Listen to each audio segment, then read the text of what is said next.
благодарам најпрвенете што сте и денеска со нас. Благодарности до битолчани што денеска е овозможија да се случи оваа средба со регионалната стопарска комара овдека во Битола. Уште во предизборието имавме такви неколку состаноци. Разговаравме за тоа кои се нивните објективни проблеми, кои се нивните субјективни проблеми.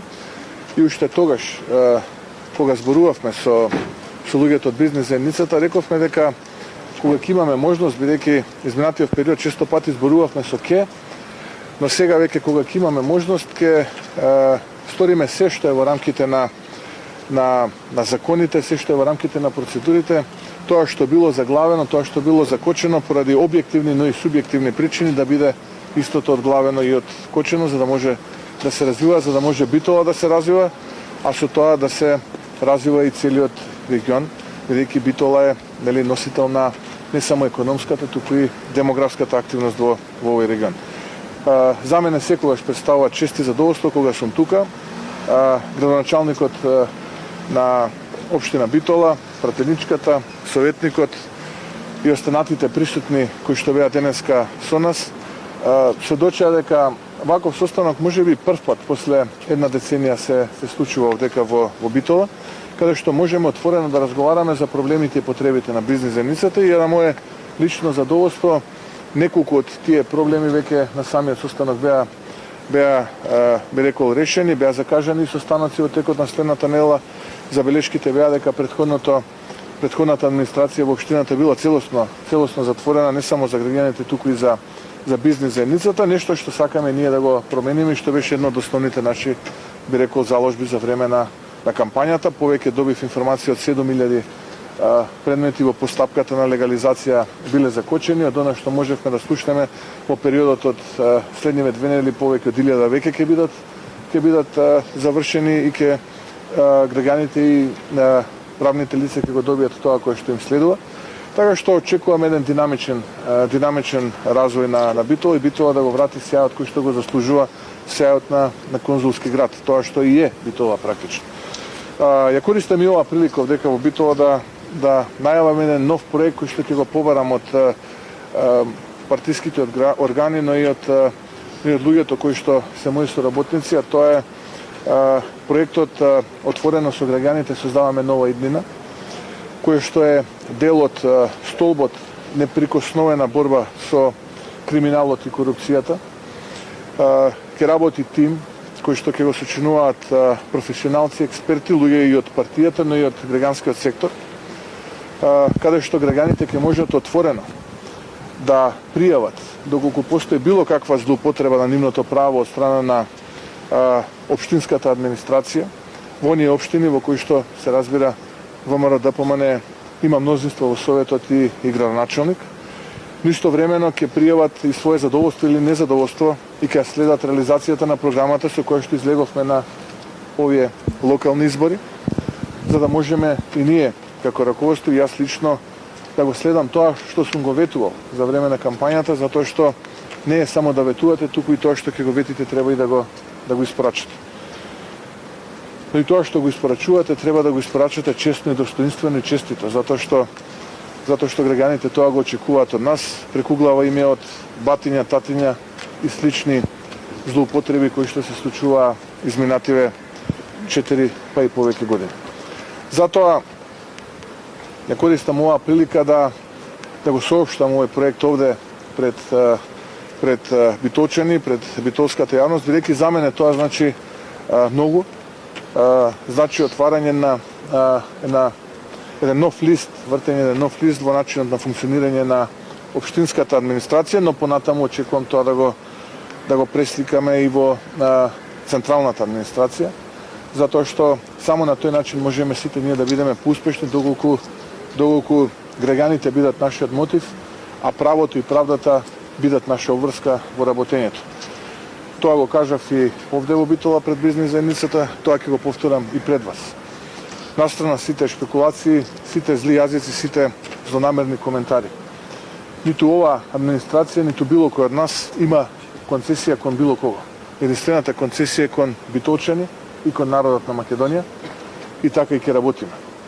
било која злоупотреба од било кого, кој што се повикува на некакви си моќници или центар на моќ, е лична и јас ќе бидам тој кој што ќе биде првиот борец против таквите ликови кои што ќе злоупотребуваат такви самонаметнати, самопрогласени центри на моќ.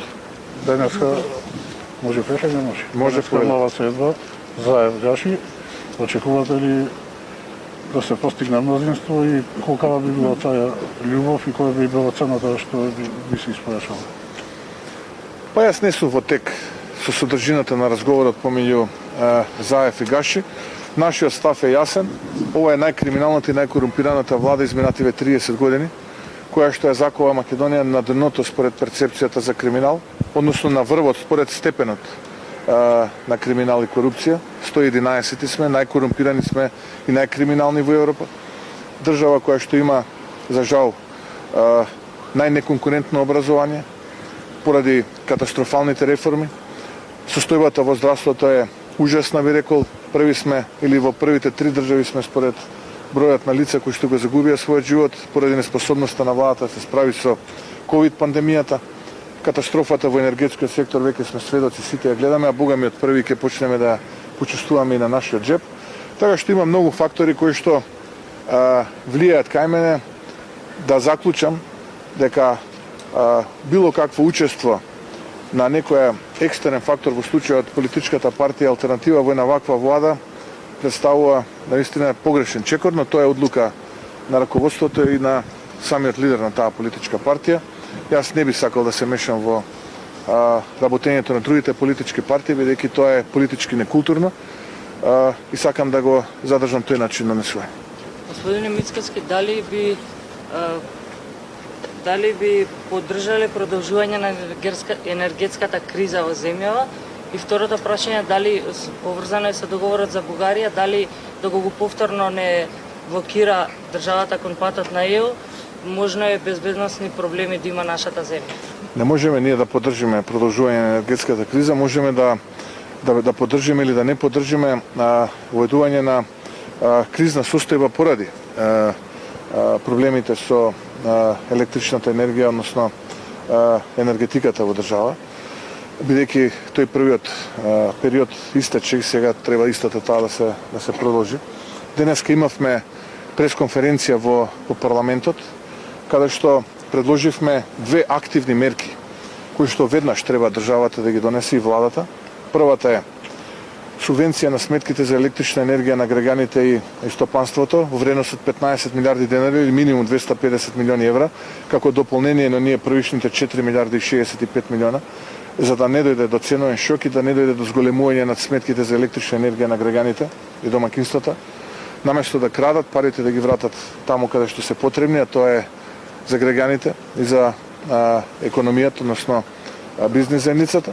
И втората мерка која што веднаш ја бараме од владата е да ја покрие разликата на сметките кои што ги добиваат единиците за локална самоуправа, односно општините, поради тоа што голем број од снабдувачите ги откажуваат договорите и сега тие мора да плаќаат, би рекол, и двојно и тројно повисоки сметки за електрична енергија. Таков е случајот и овдека во Битола на универзалниот снабдувач, бидејќи тие навистина нити имале можност, нити пак знаеле како да во тој период управуваат, бидејќи тогаш администрацијата во единиците за локална самоуправа била во друга политичка партија. Ова се двете клучни мерки што треба владата веднаш да ги преземе. Доколку тоа го преземе владата, ВМРО-ДПМН ќе поддржи продолжување на кризната состојба поради лошата енергетска состојба во државата, наметната поради неспособноста на оваа влада, а за која што алармиравме уште летото мај-јуни месец. Второто прашање беше поврзано со договорот со Бугарија, дали доколку повторно не блокира кон патот кон ЕУ, би имало безбедносни проблеми нашата земја? Тоа го слушнав од еден соработник на Зоран Заев во владата, мислам дека е вице-премиер. Повторно се заканува со милитантни изјави дека ќе имало безбедносни проблеми. Јас сакам да ги успокојам граѓаните дека такви проблеми ќе нема. Единствена безбедносна закана за државата представува криминална коалиција и нелегитимна коалиција помеѓу СДСМ и ДУИ, која што за жал придонесе да се случи да 45 луѓе ја доживеат онаа страотна сообраќајна несреќа. 14 луѓе живи да горат во модуларната болница во Тетово. Повеќе од 7.000 луѓе да го загубат својот живот поради неспособноста со справувањето со ковид пандемијата. Сето тоа е поради широко распространетата корупција, односно трулиот систем и политичкото мочуриште, кое што е резултат на политиките на оваа нелегитимна криминална коалиција СДСМ-ДУИ. Тоа е она кое што представува сериозен безбедносен предизвик и закана за граѓаните во Македонија.